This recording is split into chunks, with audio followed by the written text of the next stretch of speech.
அனைவருக்கும் வணக்கம். Option cricket channel மூலம் உங்களை சந்திப்பதில் மிக்க மகிழ்ச்சி அடைகிறேன்.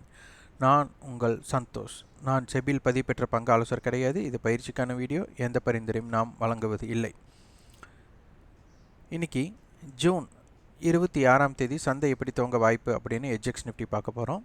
இப்போ எஜ்எக்ஸ் நிஃப்டி வந்து 18,715 வர்த்தகமாயிட்டிருக்கு. நேரம் 7:38.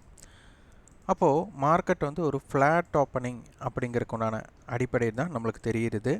நிறைய பேர் பார்த்திங்கன்னா இப்போது ரஷ்யாவோட உள்நாட்டு பிரச்சனை, அதனால் வந்து உலக சந்தையோட தாக்கம், நம்ம சந்தையோட தாக்கம் எதுவாக இருக்கும் அப்படிங்கிற மாதிரி நிறைய யோசிச்சிருப்பீங்க. இந்த மாதிரி நியூஸ் எல்லாம் வந்துட்டு நம்மளுக்கு ஒரு இம்பேக்ட் அப்படிங்கிறது ரொம்ப ரொம்ப குறைவு. இது வந்து அவங்களோட ராஜதந்திரமாக இருக்கலாம். இப்போ அவங்களுக்கும் போர் நடந்துகிட்டு இருக்கும்போது, ரஷ்யாவுக்கும் போர் நடந்துகிட்டு இருக்கும்போது பார்த்திங்கன்னா அவங்கள ஒரு எதிரணியை ஒரு டைவெர்ட் பண்ணுறக்குன்னா அவங்களோட ராஜதந்திரமாக இருக்கலாம். லெஃப்ட்டில் இண்டிகேட்டர் போட்டு ரைட்டில் கை போட்டு ஸ்ட்ரைட்டாக போகிற மாதிரி அவங்க என்ன வேணாலும் பண்ணிகிட்ருக்கலாம். இப்போது அந்த போர் சூழல் இருக்கும்போது பார்த்திங்கன்னா நிறைய மார்க்கெட்டோட இம்பேக்ட் இருக்குமான்ட்டு யோசிச்சுட்டே இருந்தாங்க ரஷ்யா உக்ரைன் போகிறப்போ. அது ஒரு சில நாட்களுக்கு கடந்ததுக்கப்புறம் பார்த்தா அது மதிக்காமல் போயிட்டாங்க. அது பார்த்தா ஒரு வருஷமாக அந்த போர் நடந்துகிட்ருக்கு. அப்போ அந்த எதிரணியோடு நடக்கிற போருக்கே ஒரு இம்பேக்ட் இல்லை. அப்போ உள்நாட்டு பிரச்சனை. அப்போ இது வந்து ஒரு கடந்து போக வேண்டிய ஒரு விஷயம். கொரோனா வந்த டயத்தில் பார்த்திங்கன்னா முதல் அலை இருக்கும்போது கொரோனாவை பெருசாக பேசிகிட்டு இருந்தாங்க. ரெண்டாவது அலையில் தான் நிறைய பேர் பாதிப்படைஞ்சது. ஆனால் யாருமே பெருசாக பயப்படலை. கொரோனாவா அப்படின்னு ஒரு அசால்ட்டாக போகக்கூடிய சந்தர்ப்பமாக மாறிவிட்டது. அப்போது ஒரு விஷயம் தொடக்கத்தில் தான் அதோட தாக்கம் இருக்கும், அதற்கப்புறம் அது பழகிடும் அப்படிங்கிற மாதிரி ஒரு கும்கி படத்தில் எப்படி வந்துட்டு அந்த எந்த பிரச்சனையாக இருந்தாலும் அது வந்துட்டு அதுக்கப்புறம் பழகிடும் அப்படிங்கிற மாதிரி இது ஒரு நியூஸாக இம்பேக்டாக அப்படின்னு கேட்டால் 80% இல்லை அப்படிங்கிறது நம்மளோட தாக்கம். 20% என்ன வேணாலும் நடக்கலாம். நம்மளுக்கு தேவை நம்மளுடைய சந்தை எப்படி இருக்குது அப்படிங்கிறது தான் ரொம்ப ரொம்ப முக்கியம். இப்போது சந்தை வந்து நம்மளுக்கு 18,700 புட் அண்ட் காலோட கட்டுப்பாட்டுக்குள்ளே இப்போ இருக்காங்க. இன்றைக்கி அட்டவணை என்ன மாற்றம் அடைகிறதோ அதற்கு தகுந்த மாதிரி மார்க்கெட் ரேஞ்ச் முடியும். அதனால் இப்போ இருக்கிற மார்க்கெட் நேற்றைய முடிவின் அடிப்படையில் நம்மளுக்கு 150 புள்ளிகள் வருகிறது. 157 150 எடுத்திருக்கோம். அப்போ 18,700 ப்ளஸ் 150 மைனஸ் 150.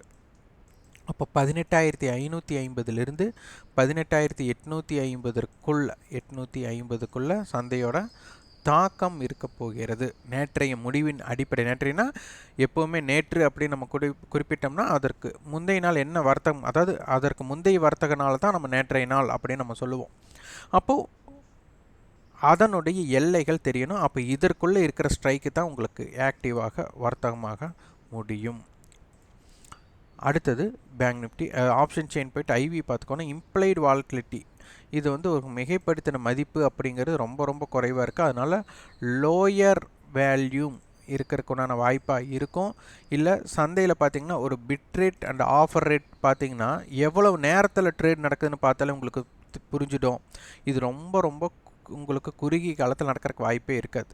இப்போ ஒரு 10 நிமிடம் ஒரு 30 நிமிடம் கழித்து மார்க்கெட்டை பார்க்குறீங்க, அதே இடத்துல இருக்கிற மாதிரியே இருக்கும். என்னடா சந்தை மூமெண்ட்டே இல்லையே அப்படிங்கிற அளவுக்கு உங்களை வேதனைப்படுத்தி கொள்ளக்கூடிய அளவுக்கு சந்தையோட மூமெண்ட் இருக்கும். அடுத்து பேங்க் நிஃப்டி.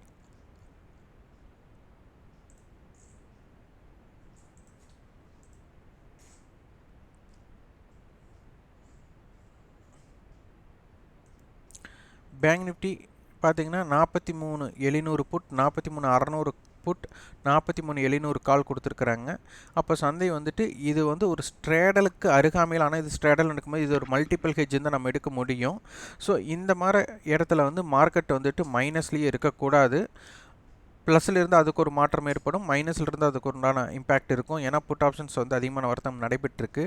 அப்போ இந்த இடத்துல 43,700 வந்து ஒரு ஸ்ட்ரேடலாக நம்ம கருதினால், ஆனால் கருத முடியாது, கருதினால் 244 217 அப்போது ஒரு 460 புள்ளிகள் நம்மளுக்கு வருகிறது.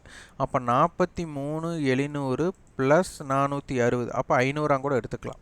அப்போது -500 அப்போ 43,200 இருந்து மார்க்கெட் 44,200க்குள்ளே இருக்கிறதுக்குண்டான வாய்ப்பு தான் அதிகம் அப்படிங்கிறது பேங்க் நிஃப்டியோட தாக்கமாக இருக்குது. அதனால் நியூஸ் பேஸ்டு எப்பவுமே பெருசாக நம்ப வேண்டாம். வரைபடத்திற்கு முக்கியத்துவம் கொடுக்க வேண்டாம். ஆப்ஷன் வர்த்தகம் செய்பவர்கள் ஆப்ஷன் பிரீமியத்திற்கு முக்கியத்துவம் கொடுத்து அதன் அடிப்படையில் பாருங்கள்.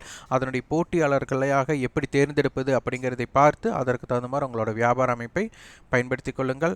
நீங்கள் ஆப்ஷன் ட்ரிக்கி ட்ரேட் சேனலுக்கு சப்போர்ட் பண்ணணும்னு வச்சிங்கன்னா எங்களோட ரெஃபரல் அலைஸ் ப்ளூ, ஜிபுல், மோதிலால், அப்ஸ்டாக்ஸ் நிறுவனங்களில் வந்து நீங்கள் demat and trading account open பண்ணலாம்.